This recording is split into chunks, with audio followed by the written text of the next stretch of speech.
আসসালামু আলাইকুম।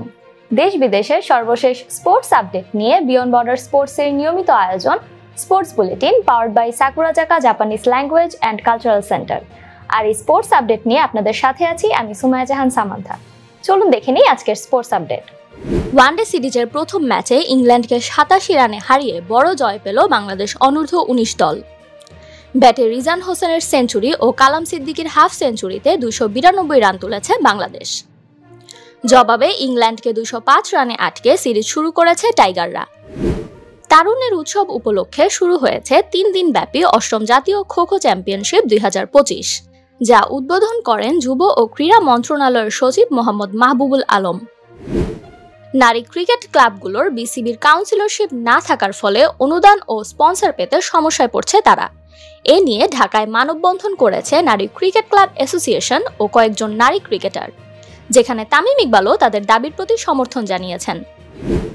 Asia cup বাছাইয়ে অংশ নিতে মালয়েশিয়া যাবে বাংলাদেশ পুরুষ ফুটসাল দল। ৬০০ ট্রায়ালের মধ্য থেকে নির্বাচিত ৩০ খেলোয়াড়ের ১ মাসের অনুশীলনের পর প্রস্তুত হয়েছে দল, যেখানে তাদের গ্রুপে রয়েছে স্বাগতিক মালয়েশিয়া, ইরান ও সংযুক্ত আরব আমিরাত। বার্বাডোসকে ৪ উইকেটে হারিয়ে শেষ বলে জয় পেল Antigua and Barbuda Falcons. Andries Gous অপরাজিত ৮৫ রান করে জয় নিশ্চিত করেন। এ জয়ে ৯ ম্যাচে ৯ পয়েন্ট নিয়ে তালিকার তৃতীয় স্থানে উঠে এসেছে অ্যান্টিগা।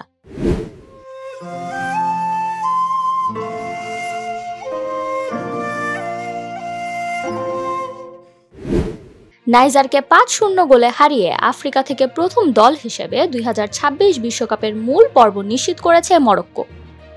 প্রথমার্ধে ইসমাইল সাইবারির জোড়া গোল ও দ্বিতীয়ার্ধে আরও ৩ গোলের জয়ে গ্রুপের সব ম্যাচ জিতে ২ ম্যাচ আগেই কোয়ালিফাই করেছে তারা। ত্রিদেশীয় সিরিজের প্রথম পর্বের শেষ ম্যাচে সংযুক্ত আরব আমিরাতের বিপক্ষে শেষ বলে ৪ রানে জয় পায় আফগানিস্তান। আগে ব্যাট করে ৪ উইকেটে ১৭০ রান তোলে আফগানিস্তান। জবাবে শেষ ওভারে ১৬৬ রানে থামে আমিরাত। ২০২৬ বিশ্বকাপ বাছাই পর্বের প্রথম ম্যাচে ইউক্রেনকে ২-০ গোলে হারিয়েছে ফ্রান্স। ম্যাচের ৮৩তম মিনিটে এমবাপ্পের একক প্রচেষ্টায় নিশ্চিত হয় ফ্রান্সের জয়, যেখানে জাতীয় দলের জার্সিতে ৫১তম গোল করে ইতিহাস গড়েছেন রিয়াল মাদ্রিদের তারকা কিলিয়ান এমবাপ্পে। ইউএস ওপেন সেমিফাইনালে ২২ বছর বয়সী কার্লোস আলকারাজের কাছে হেরে বিদায় নিলেন নোভাক জকোভিচ। এছাড়া ফাইনালে আলকারাজের প্রতিপক্ষ হবেন ইয়ানিক সিনার। সাইক্লিং করার সময় দুর্ঘটনার শিকার হয়েছেন পিএসজি কোচ লুইস এনরিকে, যার ফলে কাঁধের হাড় ভেঙে গেছে তার। জরুরি চিকিৎসার জন্য তাকে হাসপাতালে নেওয়া হলে তারা জানায় এনরিকের কাঁধের হাড় ভাঙার কারণে তাকে সার্জারি করাতে হবে। এই ছিল আমার হাতে থাকা সর্বশেষ স্পোর্টস আপডেট। পরবর্তী স্পোর্টস আপডেট দেখার আমন্ত্রণ জানিয়ে বিদায় নিচ্ছি আমি সামান্থা।